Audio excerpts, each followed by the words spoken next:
Welcome into the Talkin Tide podcast on the Pigskin Podcast Network. I am Chase Goodbread of NFL.com and Crimson Cover Television, joined by Travis Reier, the longtime senior analyst at BamaOnline.com. The Talkin Tide podcast available to you on our web host at megaphone.com.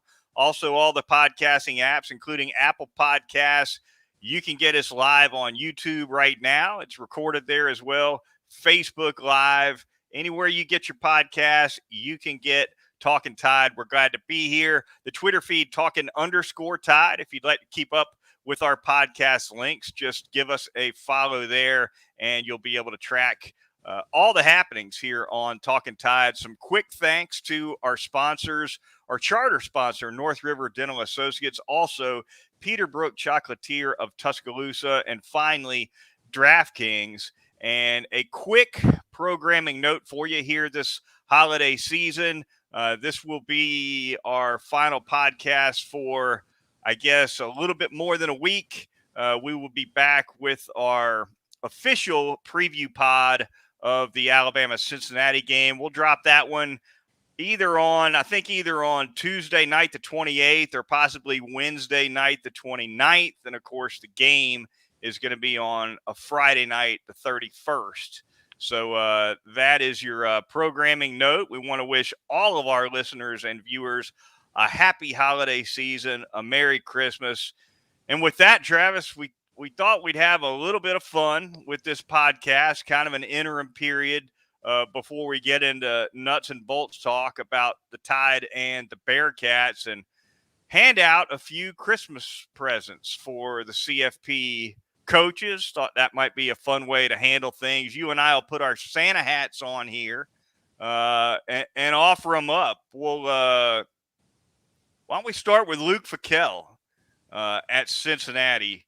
Travis, I'm going to flip Luke Fackel dibs on the first big-time Power 5 opening to come up next season. The guy's done a phenomenal job, unbeaten this year with the Cincinnati Bearcats.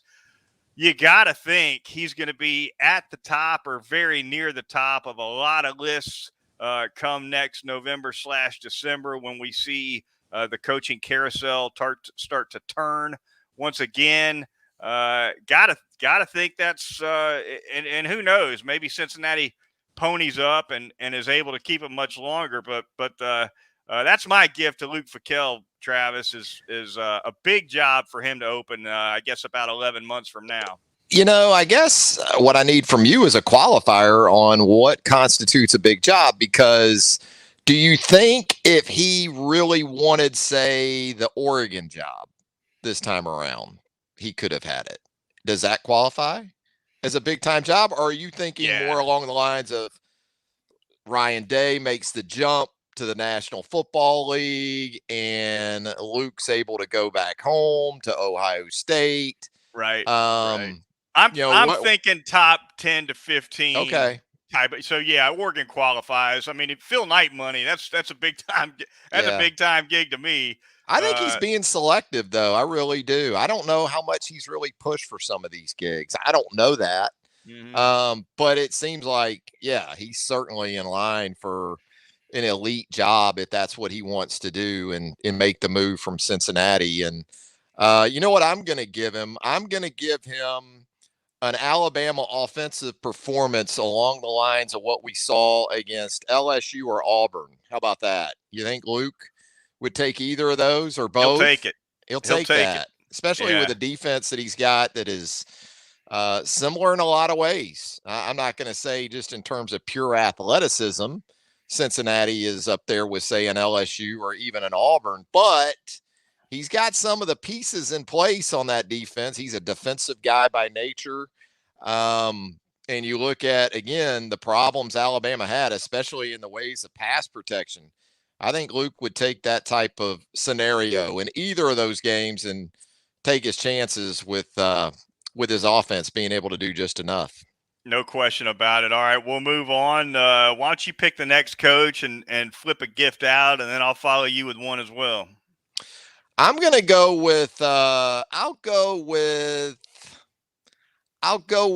Jim Harbaugh head coach of Michigan. And my gift to him, especially with Georgia coming up in the Orange Bowl in that semifinal matchup, would be just a little bit more of a dynamic option or two on the offensive side of the ball. I know Jim Harbaugh loves those tight ends. He'd love for you to give him a couple more tight ends for Christmas.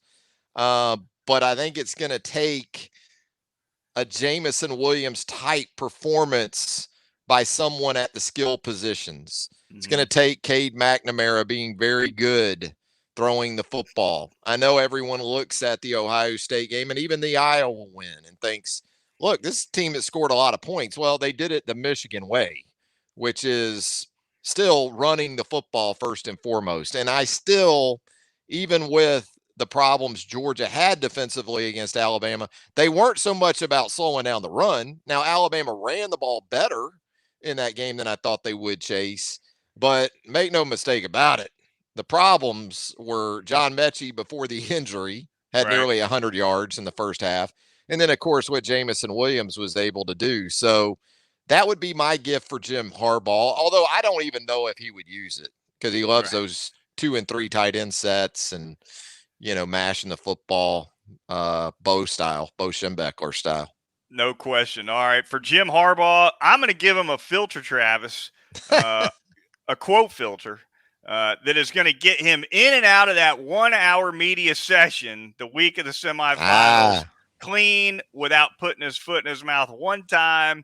Well, and look, I don't think he is as bad as, say, a Dan Mullen when it comes to putting his foot in his mouth, right? But he can be a little obtuse. He can make himself a headline sometimes, maybe when you don't want to.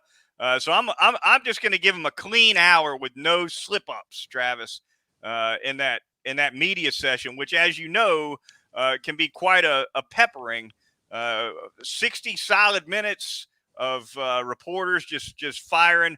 I mean, and it's a little hard to filibuster sometimes too. For it's not like a little 10-minute job where you can jump in there and give an opening statement for 5 minutes and maybe call on a friendly beat guy or two and be out of there. It can be tough in that hour.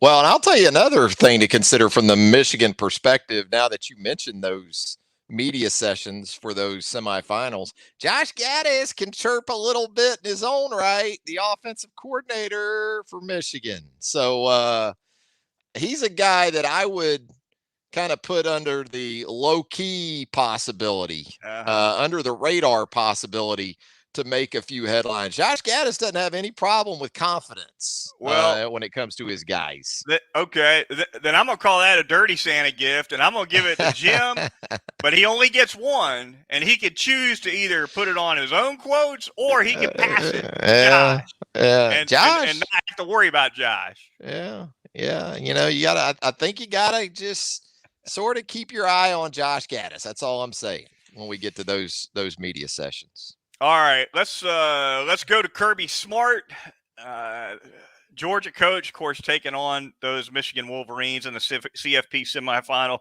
For Kirby Smart, Travis, I'm going to give him anything but a loss to Nick Saban, right? You win the whole thing, great. You lose to Michigan, all right. The last thing Kirby needs is to take an L to the guy that held him as a DC for 9-10 years, whatever it was. Kirby Smart absolutely does not want to be the guy that is the offseason poster child of Nick Saban assistants not being able to get over the hump against Nick Saban. I'm going to give Kirby Smart a matchup with Nick Saban outside of the SEC footprint, which is what would happen if they meet in Indianapolis. So maybe that's the trick for Kirby. It just hasn't worked for him, whether it's Atlanta 3 times, whether it was Tuscaloosa in 2020, maybe a matchup with his old boss in Indy is what he needs to snap that streak. Chase, I don't know. And then finally, Alabama coach Nick Saban. Travis, what you got for him? Yeah, well, I think it's got to be a healthy Bryce Young throughout the extent of the college football playoff. I know that's an obvious one. So I would even go further and say the battery of Bryce Young and Jamison Williams needs to remain healthy, because I don't know if this offense, even in the semifinal, is just going to be able to line up against Cincinnati and run it for 200 plus yards. Maybe they'll have that similar type of outing that they had against maybe an Ole Miss earlier in the season. But it's imperative, right, that more so than even some of the teams we've seen throughout the years under Nick Saban at Alabama, where you don't often associate one or two guys being attached to Alabama's championship hopes. I look at Alabama, and especially with John Mechie out now, you got to keep that 1-2 punch on the field. No doubt. The Young Williams connection is a huge part of this Alabama attack, especially not only with the Mechie injury, but you also, of course, got the well-documented lack of depth in the running back department as well. So, yeah, no doubt.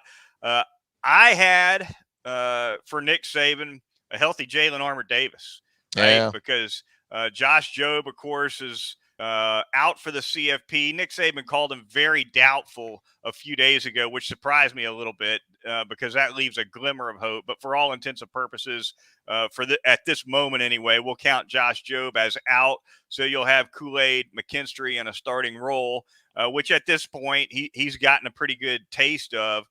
But Nick Saban was not committal at all about Jalen Armour-Davis's health. You know, he said, we'll see how he looks in practice. We don't know how he'll be able to do what he'll be able to do in practice physically. And so, you know, to me, the difference between Davis being on the field or off is a big one, because if both your starting corners can't go, well, then you are having to stick somebody in there. And you mentioned Malachi Moore can help out a little bit as well.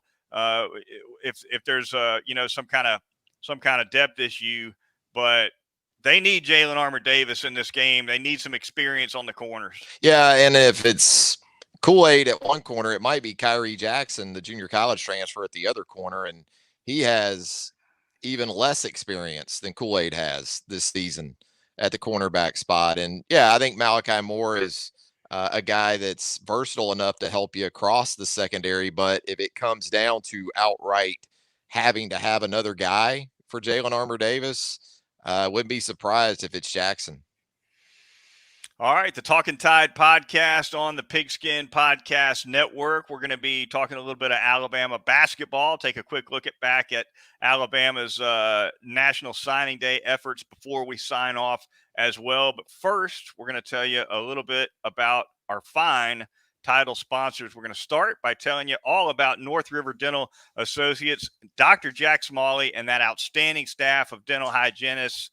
You cannot beat the quality service you get at North River Dental Associates, conveniently located right off of Watermelon Road at Fairfax Park.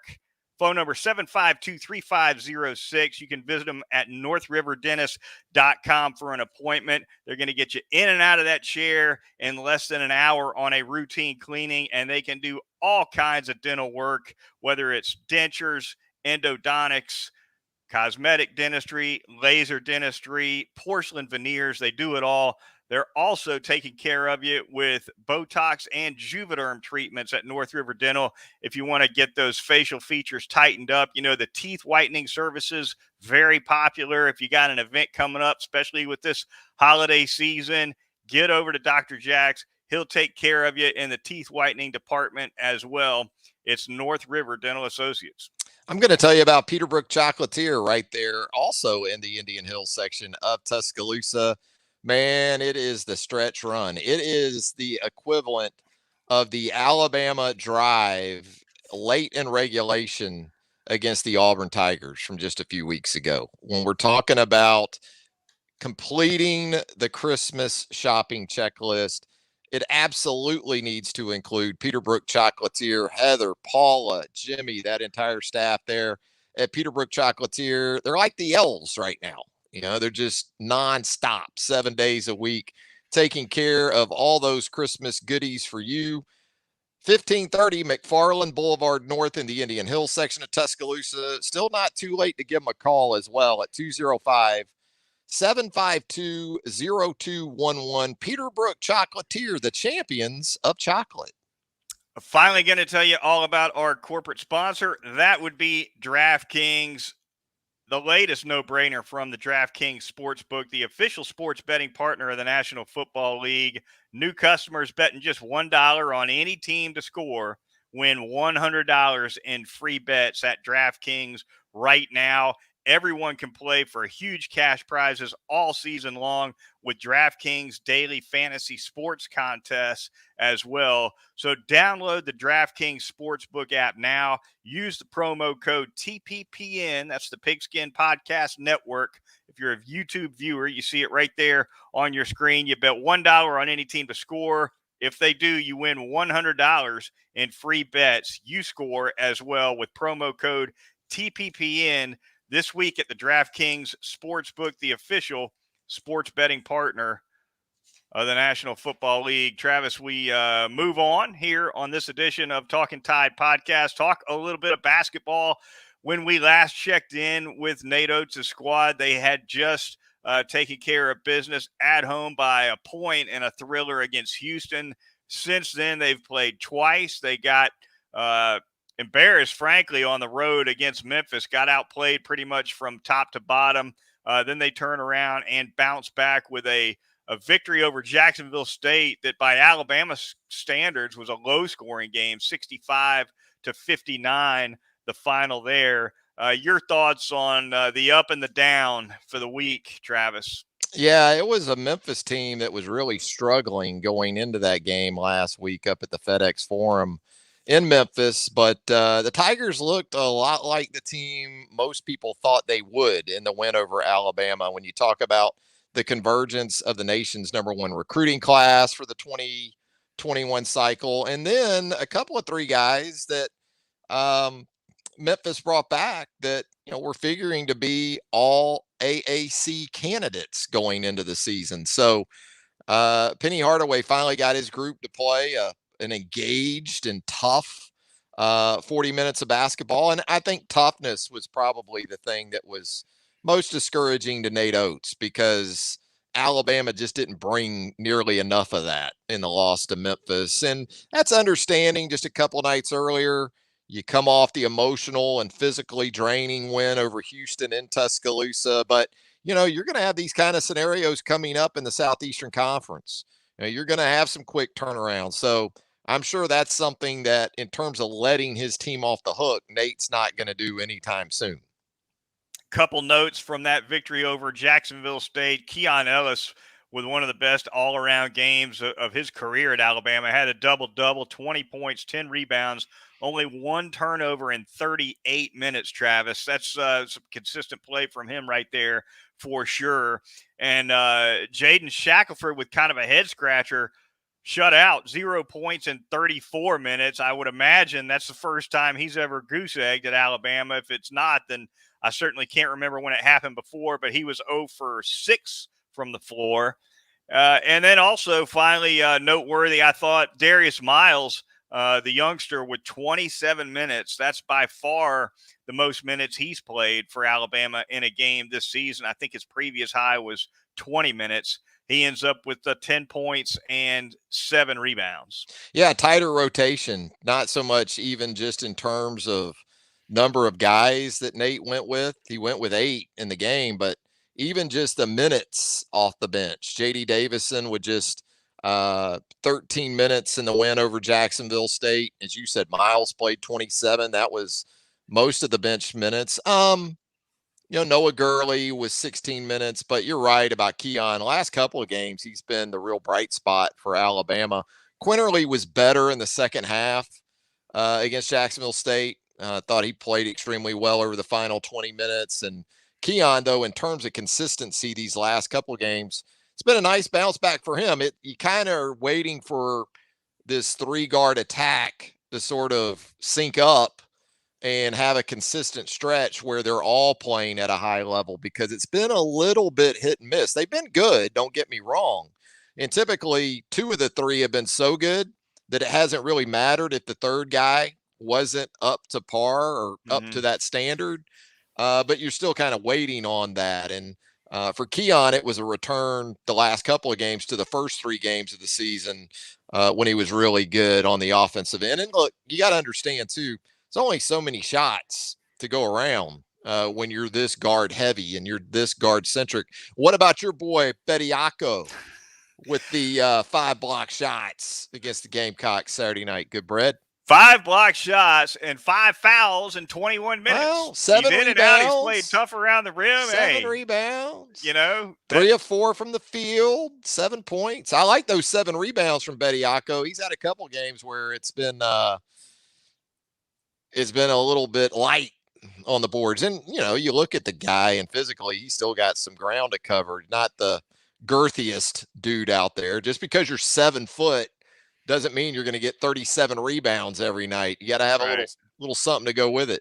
I don't mind the 5 fouls at all as long as they're all around the rim, right? Yeah. If those 5 fouls take away 10 points worth of field goals and force the other team to shoot 10 free throws, then those are good fouls. There's good fouls and bad fouls. The good ones are around the rim. Yeah, I mentioned Davison in his limited minutes. He had a little bit of a scary injury there in the first half where he was kind of Euro stepping through and it looked like he hyperextended that knee a little bit. So I think Nate after the game mentioned that some of his limitations there in the second half, with an emphasis on the second half, was related to that. Mm-hmm. You don't need to lose that guy. No, he's obviously a real difference maker and energy provider to go along with everything else off the bench. Guys that foul out in 20 minutes, Travis, Wim Sanderson used to say those guys like that have 2 fouls before the national anthem, he like to say.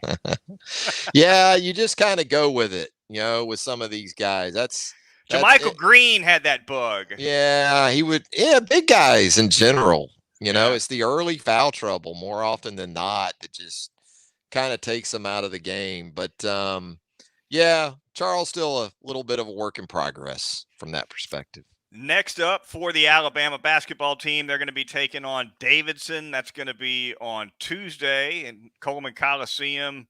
Last non-conference game, Travis, before they dive into conference play. Replacing Colorado State. Yeah, it'll be on SEC Network unless you stream on YouTube TV. And then YouTube struck a deal on Sunday. They struck a deal. I missed that. Yes. We YouTube TVers that's me are included. Getting our and I had fired their ass. Did you? Yeah. But now I'm going to keep You'd already canceled? Yeah, I went with that. Is it Fubo TV? They had a free trial going on with ESPN on it. I needed to be able to watch the Jacksonville State game, Saturday night. So they kind of had us in a lurch, but it looks like we're going to be okay with the YouTube TV. And Davidson, by the way, that's a Chase Goodbread special because they're going to screen you, they're going to backdoor cut you, 3 passes before a shot. It's right up Goodbread's alley Tuesday night. Davidson, Bob McKillop with all those screens and all those ball cuts and head fakes. It's like the Hickory Hoosiers coming to Legacy Arena. Princeton has entered the building. Oh, it's the Southern Princeton. That's what it's going to be. Look, if I'm an Alabama player and I'm seeing what we're getting ready for Tuesday night on the defensive end, just give me – I know Colorado State was a top 25 team.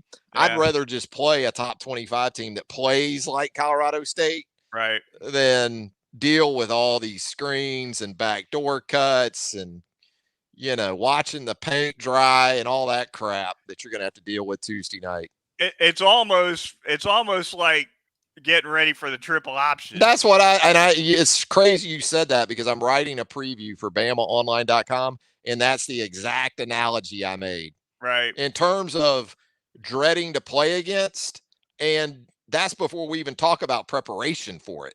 Right. Especially when your style of play really isn't about that. It's on the ball screens, it's things like this. These guys are going to set stagger screens, off the ball, curls to the bucket, backdoor cuts. They're going to show a screen and then slip it. Make you look stupid. You better be talking. Alabama better be talking on defense. Going to be fun to watch. All right, before we get out of here, Travis, a quick look back at Alabama's signing class. You and I don't talk much recruiting here on Talkin Tide, but one thing we can talk is Eli Ricks, right? The transfer portal guy from LSU, who appears to be, well, not appears to be, he is headed for Alabama. This guy was a third-team All-American in 2020, Travis. And there's a pickup where you don't have to wonder if he can play or not. That dude's sticky, man. I know when you talk about what's he going to run and kind of these things, I don't know. I don't know what he's going to run. I just know he's long and he's sticky. And in Alabama's win in Baton Rouge a year ago, where poor Derek Stingley just got eaten up, torched again by Devontae Smith. And that's understanding Eli Ricks didn't have to deal with Devontae Smith. They traveled Stingley with Devontae Smith in that game a good bit, as I recall. Eli Ricks can play. He's legit. So if you think about it, see about Armour Davis, see about Job, but that definitely bodes well for your corner situation in 2022. Couple days after signing day, Nick Saban picks up a four-star kid from Louisiana by the name of Kendrick Law. He's got some two-way versatility, I understand it. So yes, that's a big one as well. I really like Kendrick Law. I posted this on the website that I might like his tape better than anybody they signed in the last week. Not transfer portal related, but he is. I mean, he's another one of these Louisiana guys that can do it on offense, do it on defense, do it in the return game. I think they could play him at running back, wide receiver. I think he's a three-position starter in the SEC: running back, wide receiver, or safety. You could put him at any of those spots and feel really good about what he's going to give you. A different world now than when you and I covered recruiting back in the day, Travis. You'd hear a phone going off in the background. Yeah, there were guys that still hadn't made their official visit at this point in the year. Some of them hadn't even been offered yet. No. We'll get around that in late December. That's when the offers would go out like December 1st of that year. And then, I guess we got to get our visit weekends lined up. If schools were having, remember if schools were having visit weekends in December, it was like, damn, that's early. It was all in January. Every weekend in January it was, and it just built. And I think it was more fun then. I think it built up to something more than it does now, because you just get out of the conference championship games and, oh, damn, here's the early signing date. There's no real build up to it now like there used to be. No, I guess the what used to be the only signing date still exists, but for Alabama and anybody else, it's just a way to fill, 2-3 spots at the most. Yeah. Is that what Nick Saban's looking at? Well, I guess you can also see what you might have some guys that right after the season decide at that point they're moving on, so your numbers could change. You've got an exception this year in terms of how many you can have on scholarship, how many you can sign. So there's just so many different things in play now. And some of that has to do with COVID, obviously. But the more it changes, the more it seems to stay the same, though, for Nick Saban. He just keeps wearing it out on the recruiting trail. There you go. All right. That is going to do it for the Talkin Tide podcast pre-Christmas. Once again, thanks to all, and a very Merry Christmas from Talkin Tide. Travis and I will be back a few days after Christmas, again, probably the 28th or the 29th, to preview the Alabama-Cincinnati game. Looking forward to talking to our listeners then. So until then, for Travis Reier of BamaOnline.com, I'm Chase Goodbread of NFL.com and Crimson Cover Television, and we'll talk to you then here on Talkin Tide.